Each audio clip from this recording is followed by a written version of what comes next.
suwun. Asrar itu kan perkara sing ora oleh diduduhno. Kok kon duduhno piye? Saya membaca beberapa penulisan, memang di setiap daerah terjadi perbedaan. Tulisan itu alat, tapi aslinya Al-Quran itu tidak tulisan. Aslinya di hati itu ya, namanya di hati itu ya asror, jadi tidak tulisan. Cuma ketika ada kaidah-kaidah itu muncul belakangan, kaidah-kaidah untuk menulis mushaf itu rosmunya ada, ilmunya ada sejarahnya, mulai dari sejarah, kemudian ada faedah, kemudian ada kaidah, itu ilmunya. Tapi kadang-kadang ilmu itu beda dengan amal, sering beda, karena amalnya lebih dulu daripada ilmunya dalam hal ini. Amalnya lebih dulu dari ilmunya. Rasul membolehkan menulis wahyunya Allah dengan cara Rasul imla, kemudian ditulis. Tulisannya beda-beda. Tulisannya Sayyidina Abu Bakar dengan ini berbeda. Caranya juga beda. Yang pepet nih, yang dope itu pepet. Pepet karo sakel, kadang-kadang diwaca pelo malah mandi barang ngono. Asror. Kadang-kadang nek contone kudu leren poso. Nek bangsa ngene-ngene, Mbak, ora doyan poso biyen mulo. Anti ndekne dianggap ora rasional. Nah, dan mriku ingkang diaturke wau ada yang soal subut, ada yang soal hadaf, ada yang soal takdiri, ada yang soal itu temuan-temuan setelah disampaikan, sehingga kembalinya tetap dicek oleh ahlul qura. Di situ sirnya. Nah, setiap zaman ahlul qura itu beda, apalagi bangsanya.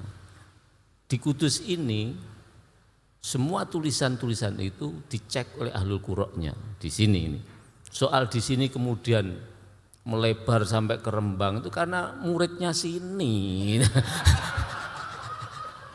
Jadi wong keri tabaki wae, nek gak tabaki ya mari gendeng niku mau. Iku sirnya itu, sirnya.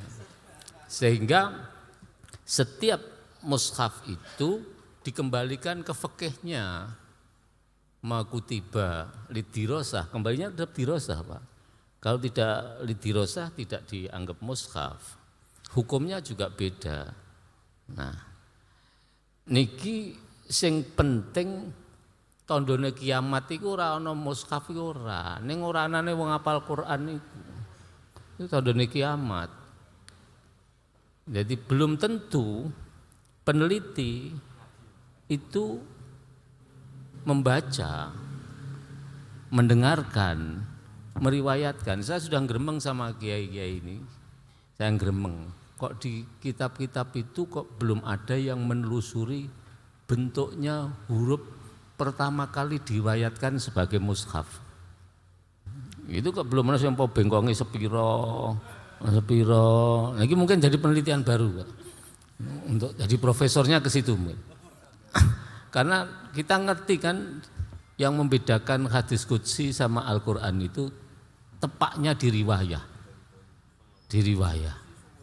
Tetapi karena ada kepentingan hikmah, kemudian di tafsir-tafsir itu ada yang ya'lamun dibaca ta'lamun, ada dua pembacaan.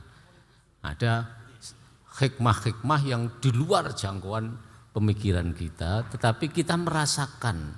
Nah itu Pak, sir itu di ranah kegiatan sufi.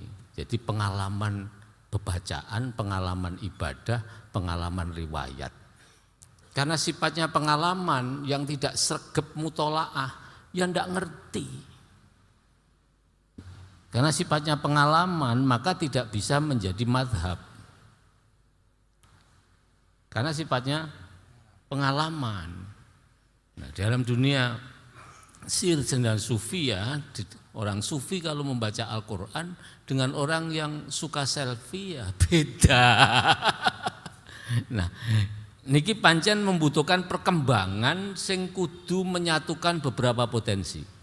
Tapi untuk mushaf menara karena ada jaminan dan sudah syiar qiraahnya kemana-mana, itu bisa jadi itu akan menjadi mushaf yang sangat muktabar di era setelah penulisan itu. Ini sirnya ini. Maka saya gremeng sama orang-orang Jakarta ini. Mestinya musabaqah tilawatul Quran itu harus pakai mushaf yang satu. Kalau tidak, maka kemenangannya subjektif. Kenapa? Karena mushaf pada titik akhirnya menjadi tahakkukul mutahaqqiqin wa mutafahimin wa mudarasin, kan begitu kitabnya. Sehingga menjadi nyata, orang menjadi beriman bahwa ini mushaf betul-betul dari manuzila. Saya ada di kitabnya Google itu tadi saya sampaikan. Ini saya temukan. Jadi titik temunya di sini ini. Semua mushaf, kalau kita sering keluyur, makanya Pak Najib nanti setelah ada penulisan ini Pak Najib harus keluyur ini. Sama Maghribi. Saya melihat betul itu yang dari saya sampaikan sama ini. Titik atas, titik bawah. Saya di Maroko saya lihat betul. Jadi memang karena ini penulisan itu soal pengalaman, harus mendapatkan resi dari tempat-tempat yang berbeda itu. Monggo Pak Najib njing napa tindakan kula dherekaken.